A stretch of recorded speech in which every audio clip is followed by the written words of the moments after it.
Здравейте на всички! Днес ще решим задача номер 5 от упражнението за списъци от курса Programming Fundamentals с Java. Ще си прочетем условието на задачата и след което ще отворим IntelliJ и ще си разпишем кода. Така, започваме с четенето на условието. Идеята на задачата е първоначално да прочетеме от конзолата поредица от цели числа, след което ще прочетеме специално число, както и неговата сила.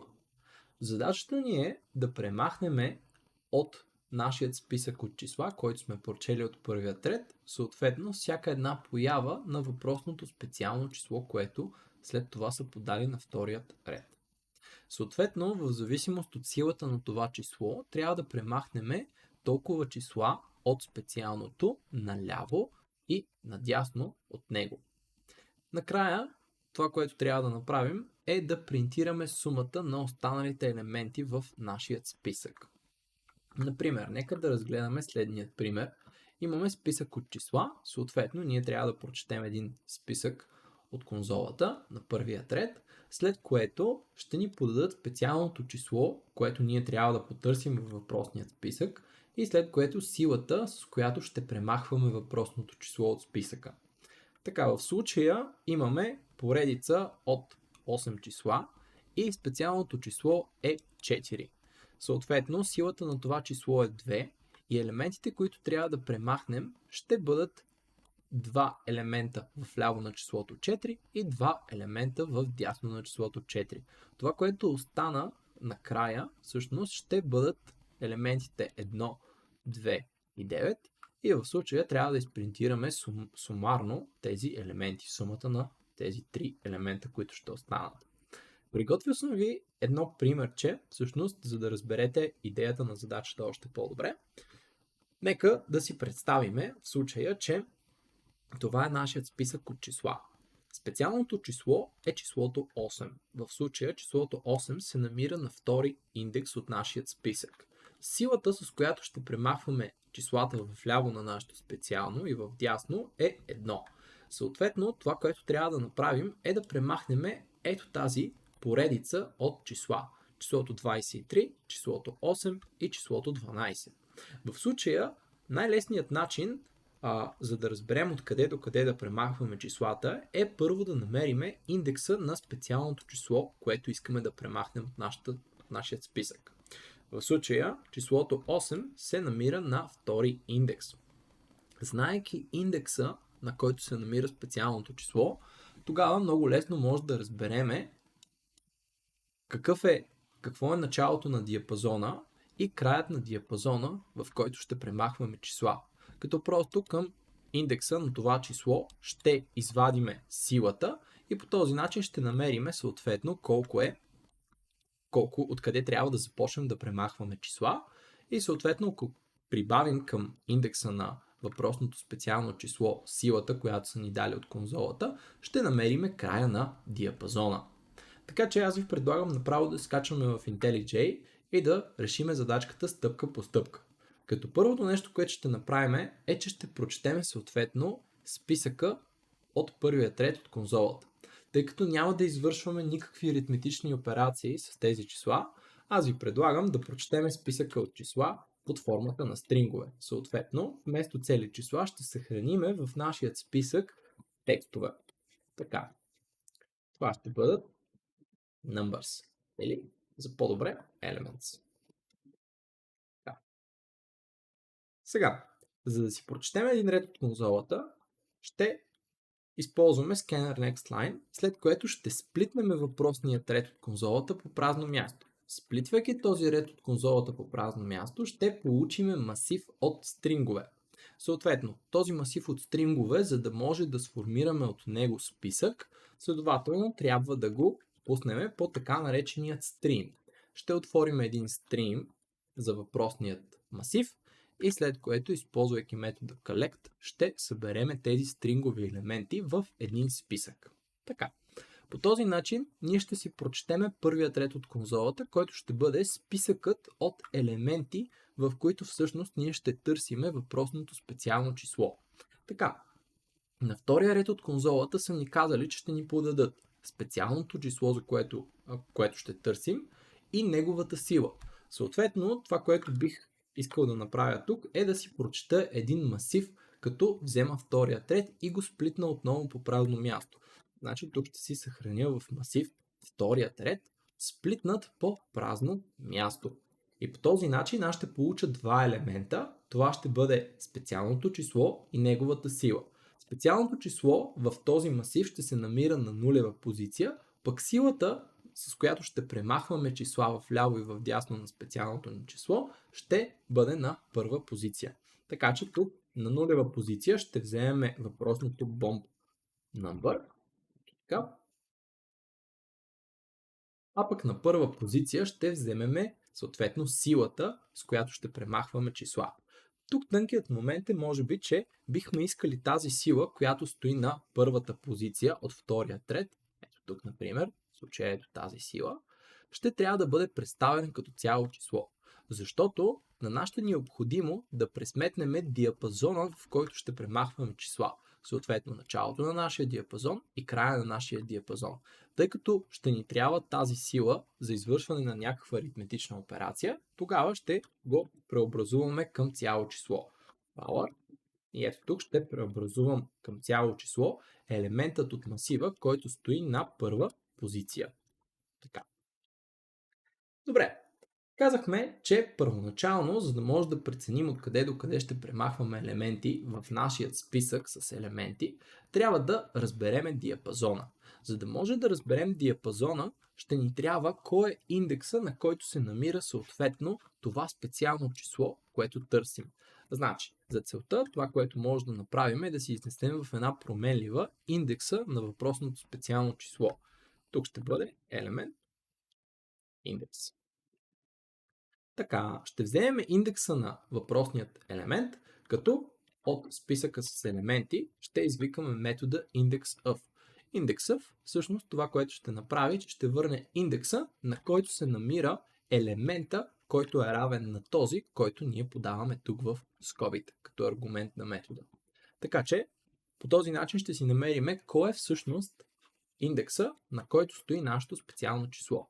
Ако приемем, че нашата поредица от числа е тази, в случая числото 8 стои на втория индекс. Сега, от тук вече по много лесен начин ние може да преценим откъде да започнем премахването на елементите, докъде да започнем, докъде да приключим съответно това премахване. Значи, за да намерим началото на този диапазон, към този индекс, на който се намира нашето число, просто от него ще извадим съответно силата и по този начин ще разберем от кой индекс започва премахването на елементите. По абсолютно същия начин бихме могли да намерим и края на диапазона, просто към индекса на числото ще прибавим силата, с която ще премахваме. Значи тук ще се изведа в две променливи: началото и края на диапазона. Казахме, че началото на диапазона ще намерим, като от индекса на нашия елемент ще извадим силата, съответно с която ще премахваме, а пък края на диапазона ще намерим, като към индекса прибавим съответно тази сила. Така. Сега, тук интуитивно би било да започнем едно обхождане с for цикъл от началото на този диапазон до края на въпросния диапазон и извиквайки метода remove на списъка elements да премахваме всички елементи, които се намират в рамките на въпросния диапазон. Обаче тук защо това би ни изиграло лоша шега и защо не е добър вариант да го правим по този начин? Сега ще ви обясня. Ако започнем от началото на диапазона, движейки се до края на диапазона и премахваме всеки елемент, който стои на всеки един от тези индекси, ще се получи следният проблем. Когато започнем от числото 1, ще се опитаме да премахнем елемента, който стои на първи индекс. Премахвайки числото 23 обаче в нашия списък, тъй като списък сам по себе си е динамична структура от данни, всички останали елементи в дясно от него ще се наредят с една позиция в ляво.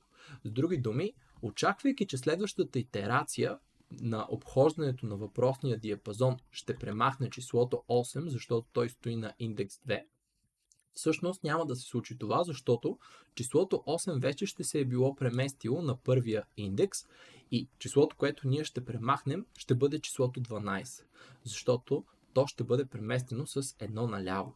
Така че тук това е тънкият момент, за който ние трябва да внимаваме, защото ако се опитаме да обходиме диапазона от началото му, от по-малката стойност до по-голямата, то при премахването на всеки един от елементите, останалите в дясно от него ще се преместят с една позиция в ляво. Защо? Ами защото просто тук ще премахнем елемента и всички ще могат да се преместят с едно наляво.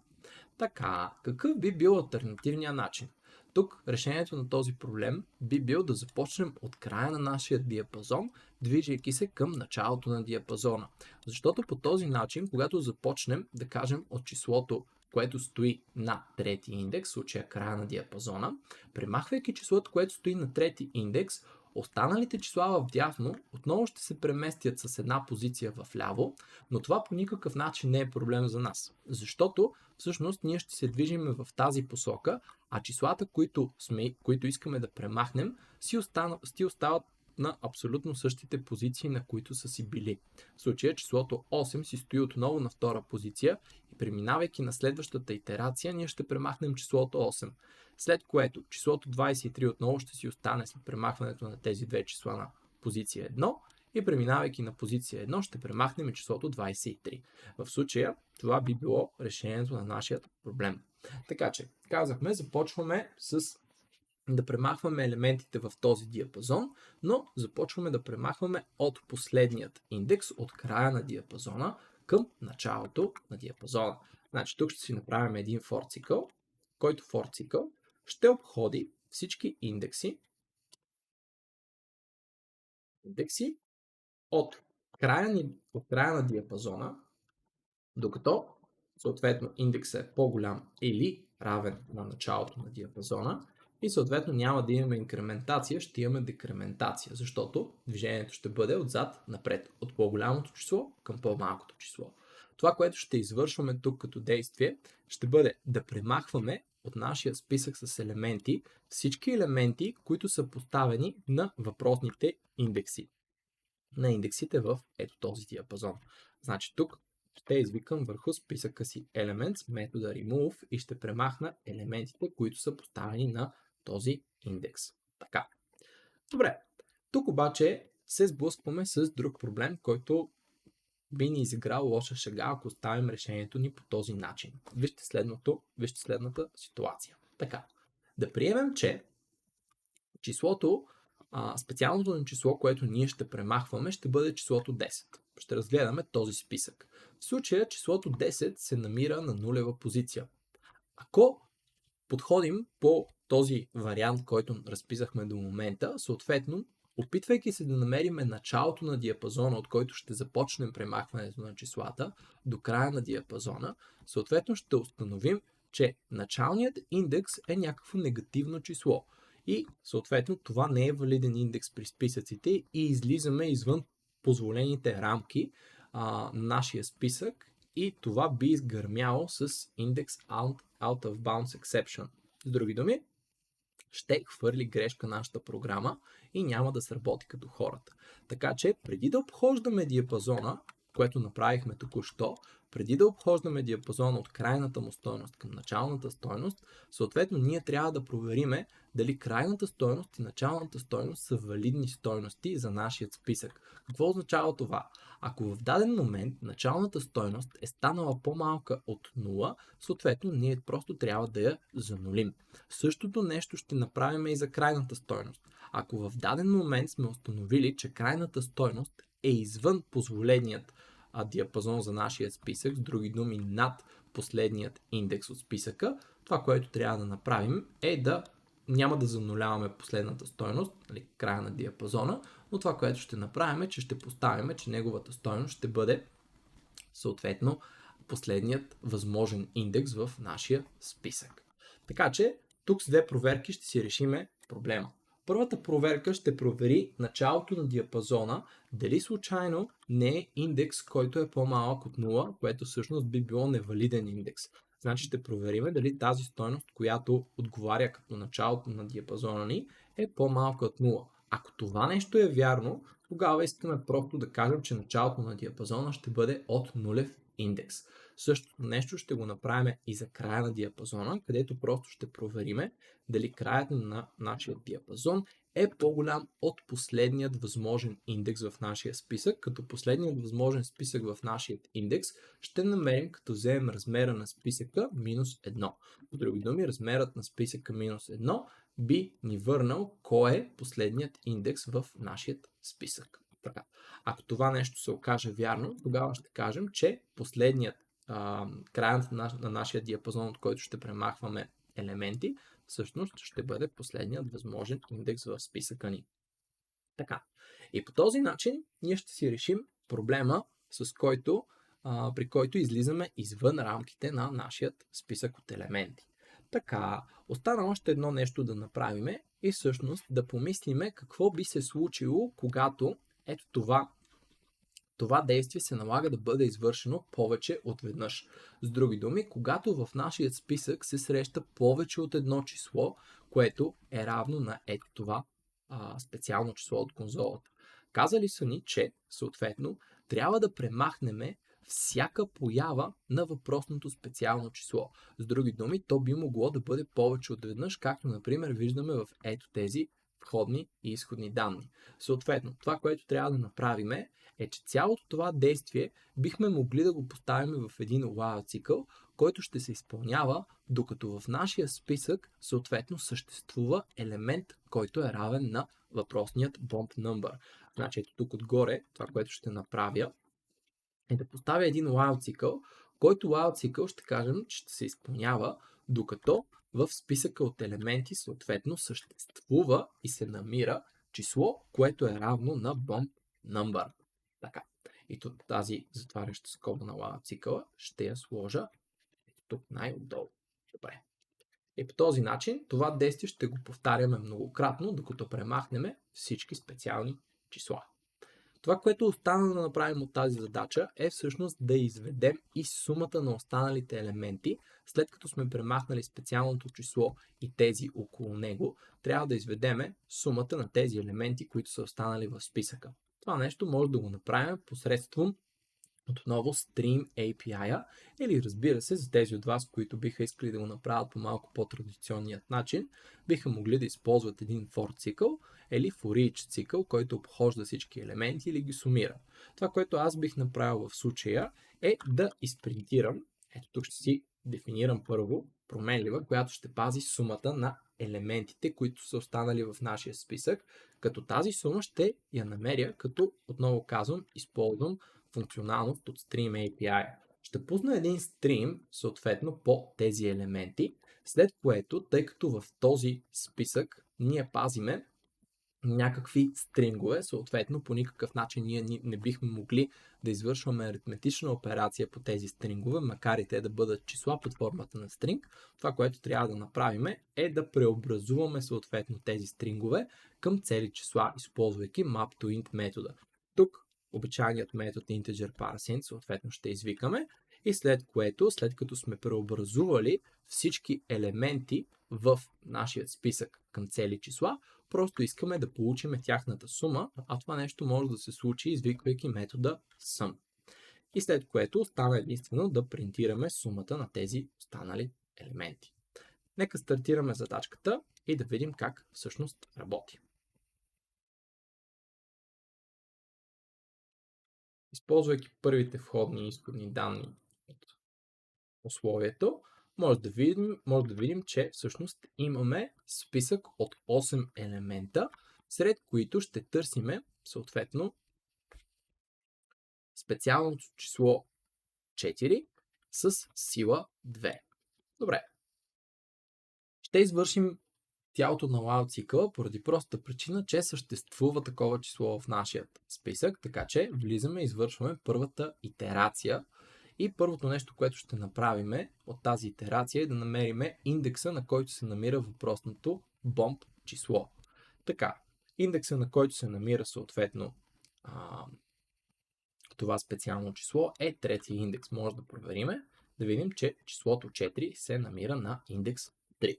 Така, започваме с пресмятането на началото и края на диапазона, от който ще премахваме числата. Съответно, началото на диапазона е 1, с други думи, започваме да премахваме от първи индекс и тъй като първият индекс е валиден индекс в нашия списък, с други думи, числото не е по-малко от 0, ние няма да го зануляваме, така че отиваме да пресметнем каква ще бъде крайната стойност или крайният индекс от този диапазон и крайният индекс от диапазона ще е индекс 5. Значи започваме от индекс 1, движейки се до индекс 5, ние трябва да премахнем всички елементи от този списък. Така.